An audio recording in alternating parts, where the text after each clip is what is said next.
Women empowerment کو آپ کیا سمجھتے ہیں کہ بیسک ویمن امپاورمنٹ ہوتی کیا ہے؟ اچھا دیکھیں، دراصل جو مختلف طرح کی ٹرمز ہیں وہ مختلف ادوار میں متعارف ہوئیں، پھر ان کے میننگ جو ہیں وہ بھی وقت کے ساتھ ساتھ کوئی نئے میننگ بنے. بالکل امپاورمنٹ کوئی بری چیز نہیں ہے اور وومن امپاورمنٹ بھی بالکل بری چیز نہیں ہے. میں آپ کو بڑا واضح کہہ دوں، میں اس کے حق میں ہوں. اور میرے جو اس پہ خیالات ہیں، جو میں آج کوشش کروں گا کہ اس پروگرام میں بڑے واضح طریقے سے جو میری انڈرسٹینڈنگ ہے، جو میں سمجھاؤں، وہ میں شیئر کر سکوں. اب میں سب سے پہلے تو یہ جو آپ نے کہا ورڈز کی ہم نے بات کی کہ وومن امپاورمنٹ ایک ورڈ ہے جس کے میننگ کیا ہے، بالکل. تو میں آپ کو بتاؤں کہ جو دنیا میں کوئی ایک ورڈ جو ہوتا ہے وہ مختلف واقعات کے بعد بعض اوقات اس کی اینگلنگ ہوتی ہے، بعض اوقات کوئی ایسا ایونٹ ہو جاتا ہے، بعض اوقات ٹریجڈی ہوتی ہے، بعض اوقات ریپیٹیشن ایسی ہوتی ہے، بعض اوقات ایک ورڈ ہے ایسوسیٹ ہونا.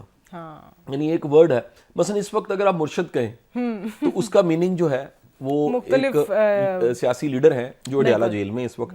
آپ کو اگر میں اس وقت پیرنی کہوں تو یہ ورڈ پہلے بھی تھا، اب اگر لیکن اب ایسوسیشن اس کی چینج ہو گئی ہے، وہ مرشد کی وائف ذہن میں آ جاتی ہے فوری طور پہ.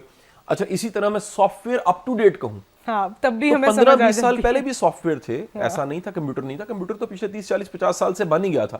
Soft where up to date ہو رہے تھے، لیکن جیسے ہی میں اس معاشرے میں کہتا ہوں کہ اس کا software up to date ہوا ہے تو اس کا میننگ جو ہے وہ بدل جاتا ہے. اچھا جیسے ہی فرض کیجئے میں پٹواری کہوں، اس کا میننگ بدل جاتا ہے. جیسے میں لفافہ کہوں، کیا لفافہ جو ہے وہ کوئی پرانا ورڈ، بڑا پرانا ورڈ ہے.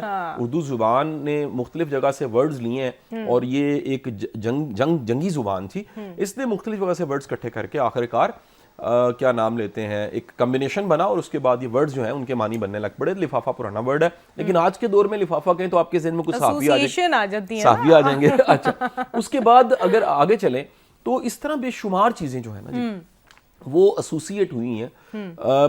سب سے گاڑا کہوں تو دودھ آ جاتا ہے، ٹھیک ہے، حالانکہ گاڑی بڑی چیزیں شاید بڑا گاڑا ہوتا ہے. اچھا یہ جو ایسوسیشن ہے، یہ لنکیجز بننا، کسی چیز کے ساتھ ایسوسیٹ کرنا اور اس کو پھر برانڈ کرنا، لوگوں کے دماغوں میں ڈال دینا، اسی طرح یہ جو ورڈ ہے وومن امپاورمنٹ، اس کے بھی کئی طرح کے معنی بن گئے. ہوا کیا کہ وومن امپاورمنٹ میرا یہ کامل ایمان ہے، اس پہ بالکل میں سمجھتا ہوں کہ میرا جس طرح ایک اللہ پہ پورا ایمان ہے، اسی طرح اس میسج پہ کہ وومن امپاورمنٹ کو جتنا اچھا سرکار دو عالم صلی اللہ علیہ وآلہ وسلم نے ایڈریس کیا.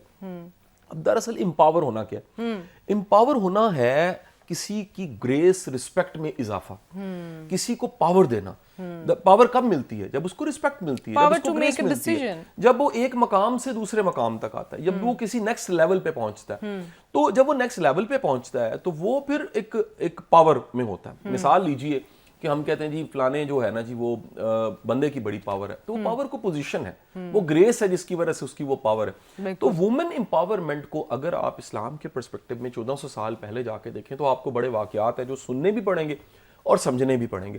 سب سے پہلا واقعہ جو میں کوٹ کروں گا وہ واقعہ ہے جب وحی آتی تو سرکار دو عالم صلی اللہ علیہ وسلم کی ذات گرامی آپ وحی آئی ہے، اور وحی کے بارے میں کہتے ہیں کہ اس کا ایک ذمہ داری کا بوجھ جو ہے وہ اتنا بڑا ہے کہ اگر وہ پہاڑوں پہ رکھا جائے وہ بوجھ تو وہ ریزہ ریزے ہو جائے. یعنی پہاڑ دنیا کے اکٹھے کر لیں، کیا K2 کیا ماؤنٹ ایوریسٹ، ان پہ بھی اگر یہ بوجھ رکھا جائے وہ ریزہ ریزہ ہو جائے. وہ بوجھ ایک انسان پہ اور اللہ کے حبیب پہ سرکار دو عالم صلی اللہ علیہ وسلم کی ذات گرامی، وہ جب ذمہ داری آتی ہے نبوت کی 40 سال کی عمر میں، تو آپ کی ذات گرامی اس حالت میں جس میں ایک گھبراہٹ ہے، جس میں کہہ لیجئے کہ کیونکہ ایک ایسا ایکسپیرینس ہے جو پہلے شاید نہیں ہوا، ایک ایسا واقعہ ہے جو پہلے شاید نہیں ہوا، ایک ایسا کچھ ہو گیا ہے جس کو آپ نے سب سے پہلے تو کسی کے ساتھ شیئر کرنا.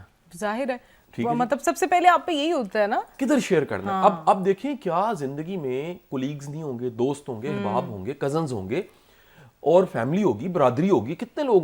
اللہ کے نبی صلی اللہ علیہ وسلم سب سے پہلے آپ گھر جاتے اور امت کی ماں اور جو آپ کی زوجہ ہے محترمہ حضرت ختیجہ کے سامنے یہ بات رکھتے ہیں کہ جی میرے پہ چادر اوڑھ دو، مجھے خدشہ ہے میری جان نہ چلی جائے. تو جو امت کی ماں ہے، کیا کمال کے اس وقت جملے. میں سمجھتا ہوں کہ دنیا میں ریلیشن شپ کی جو جینیس ہے اور کتابیں ہیں وہ ان جملوں پہ قربان، ساری ذہانت ایک طرف اور یہ جملے ایک طرف. آپ فرماتی ہیں کہ خدا کی قسم خدا آپ کو رسوا نہیں کرے گا. کیوں نہیں کرے گا؟ آپ مسکینوں کے ساتھ کھڑے ہوتے ہیں، آپ غریبوں کی امداد کرتے ہیں، آپ بے آسرا لوگوں کا آسرا بنتے ہیں، آپ مہمان نواز ہیں. یعنی آپ کی خوبیاں اتنی آپ کی جو شخصی ذاتی خوبیاں وہ گنوا کے آپ کو کہتے ہیں کہ آپ بے فکر ہو جائیں، کمفرٹیبل ہوں. اس پورے واقعے میں ڈاکٹر عبیرہ کم از کم 100 لیسنز نکلتے ہیں. میں 2 لیسنز یہاں پر تذکرہ کروں گا. 100 لیسنز نکلتے ہیں، 2 تذکرہ کروں گا. بالکل. ایک تو جو لیسن ہے، میں نمبر 2 کو نمبر 1 کر رہا ہوں، وہ لیسن ہے کہ زندگی میں جو سٹریس کا ٹائم ہوتا ہے اس میں آپ کا بیسٹ کمپینین اور سٹریس مینجمنٹ کا اگر کوئی قدرتی ذریعہ ہے وہ آپ کی بیوی ہے. And that is also a women, آپ کا پارٹنر ہے، خاتون ہے. تو اب نمبر 1 اس میں جو چیز ہے وہ یہ ہے کہ وہ بیوی ہے، اور دنیا کا اتنا بڑا کائنات کا جو ذمہ داری کا بوجھ ہے نبوت کا، اس کے بعد سرکار دو عالم صلی اللہ علیہ وسلم جیسی ذات گرامی جیسی کوئی ہے ہی نہیں ہستی.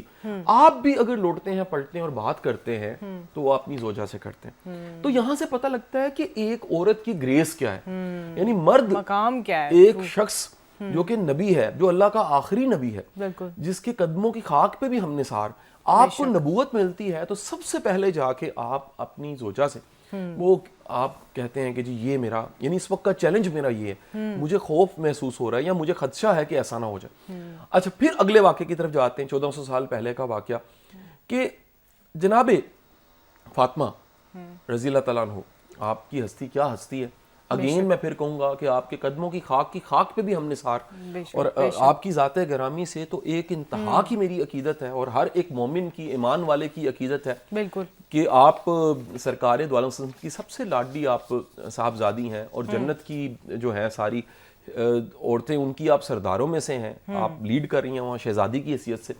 پھر جنت کے شہزادے جو ہیں حسن و حسین، ان کی آپ والدہ ماجدہ ہیں. تو آپ کا مقام، اور حضرت علی شیر خدا کی آپ زوجہ ہیں، یعنی آپ کا مقام تو کوئی مثال ہی نہیں ملتی. بالکل. جب وہ ہستی بیٹی آپ کی بارگاہ میں آتی ہیں کبھی، یعنی کہ آپ دیکھیے کہ جو ہستی ہے جو سامنے موجود ہے وہ اللہ کے آخری نبی ہیں، رحمت للعالمین ہیں. اس کے بعد ان کا جو پروفائل ہے، ان کی جو شخصیت ہے، اس کا روب دبدبہ، ان کا ایک ذات میں وہ مکمل ہے، یعنی وہ عملی نمونہ ہے.